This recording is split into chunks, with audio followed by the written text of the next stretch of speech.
Merhabalar değerli izleyenler. Gül'ün Mutfak Aşkı YouTube kanalına hoş geldiniz. Bugün kanalımda mısır unu ve mandalina ile hazırladığım güzel bir kek tarifini paylaşacağım. Kaseye 2 tane yumurtayı ekledim. Üzerine 1 çay bardağı toz şeker ilave ediyorum.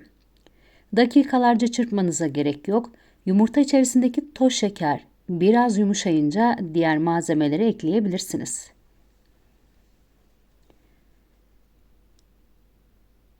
Yumurta ve toz şekeri çırptım. Biraz toz şeker yumurta içerisinde eridi. 1 çay bardağı sıvı yağ ekledim. Yarım çay bardağı yoğurt ilave ettim. 1 tane vanilya. Tekrar malzemeleri karıştırıyorum. Lezzeti kıvamı yerinde bir kek tarifi bugün kanalımda sizleri bekliyor olacak.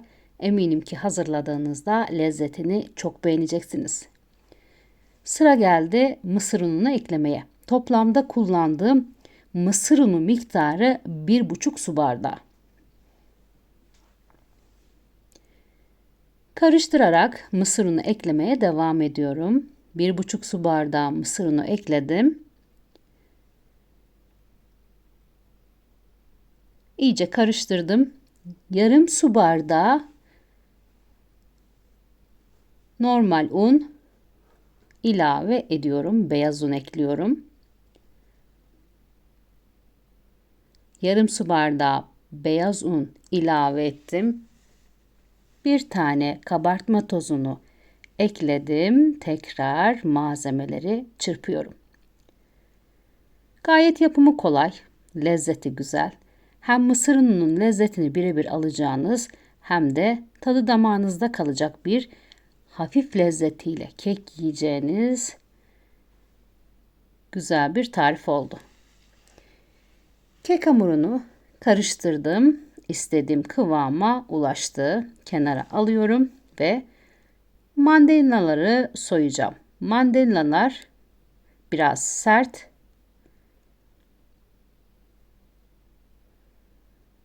Yeni çıktığı için kabuk kısmı biraz sert ve soyduktan sonra dilimlere ayıracağım. Tavayı 1 çay kaşığı tereyağıyla yağladıktan sonra tavayı yağladım. Sıra geldi mandalinayı yuvarlak şekilde doğramaya. Dilediğiniz gibi doğrayabilirsiniz. Ben 2 tane mandalina kullandım. Yuvarlak yuvarlak doğradım. Kullanmış olduğum tavanın büyüklüğüne göre 2 tane mandalina yeterli geldi. Tavaya yerleştiriyorum. Önce tavanın dibini yağladım.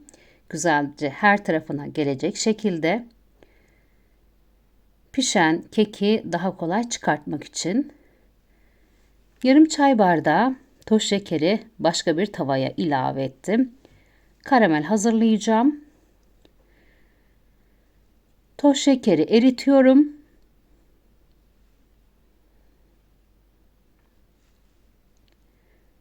Lezzetli bir karamel hazırlayıp sonrasında kekin tabanına ekleyeceğim. Şeker eridi. İstediğim kıvama ulaştı.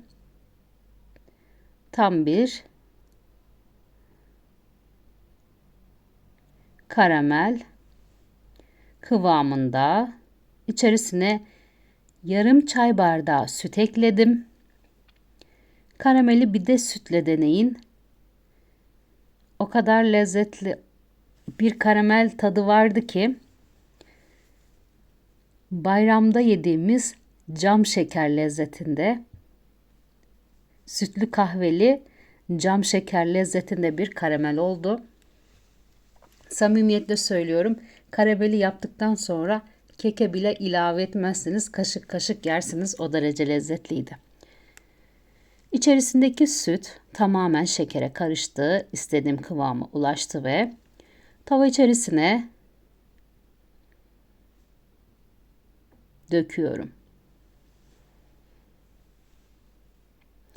Kek hamurunu tavaya almadan önce hazırlamış olduğum toz şeker ve sütlü karışımı tavaya aldım. Sıra geldi kek hamurunu dökmeye. Bol mısır unuyla hazırlamış olduğum kek hamurunu da tavaya ekledim. Her tarafını sıyıracağım. Hamurun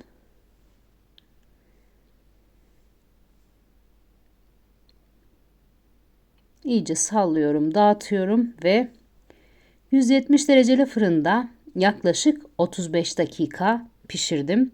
35 dakika sonunda kekin son hali. Soğuttum, beklettim. Bayağı bir sıcaktı. İlk sıcaklığı geçti. Tavayı elimde tutabileceğim kıvama ulaştı ve tavayı çevirdim. Sizlere alt kısmını da göstermek istiyorum. Gördüğünüz gibi kekin pişmiş son hali. Lezzeti, görüntüsü güzel bir kek oldu. Hamurundaki mısır ununun lezzeti, altındaki karamel ve mandalina'nın lezzeti birbirine karıştı. Ben akşam çayın yanına hazırladım. Çocuklar tatlı bir şeyler yok mu dediğinde hemen ne yapayım diye düşündüm ve buzdolabını açtım. Biraz mandalina vardı. Her zaman evimde bulunur mısır unu. Güzel bir kek hazırlamaya karar verdim. Her zamanki gibi sizlerle de bu tarifi de paylaştım. Sizlere de nacizane fikir olsun diye herkesin pratik bir şekilde yapacağı bir tarifi daha dilimin döndüğü kadar anlatmaya çalıştım. Umuyorum ki sıkılmadan izlemiş, tarifi de beğenmişsinizdir. Şimdiden hazırlayacaklara afiyet olsun. Kanalıma abone olmayı, beğeni yorum bırakmayı unutmayın lütfen. Değerli yorumlarınızı videonun altına bekliyorum. Sizlerin görüşleri benim için çok önemli. Tarifin malzemelerini ne miktarda kullandığımı açıklama kısmında belirteceğim. Tarifin malzemelerine açıklama kısmından ulaşabilirsiniz. Pratik, lezzetli başka tariflerde görüşmek üzere. Herkese sevgiler sunuyorum.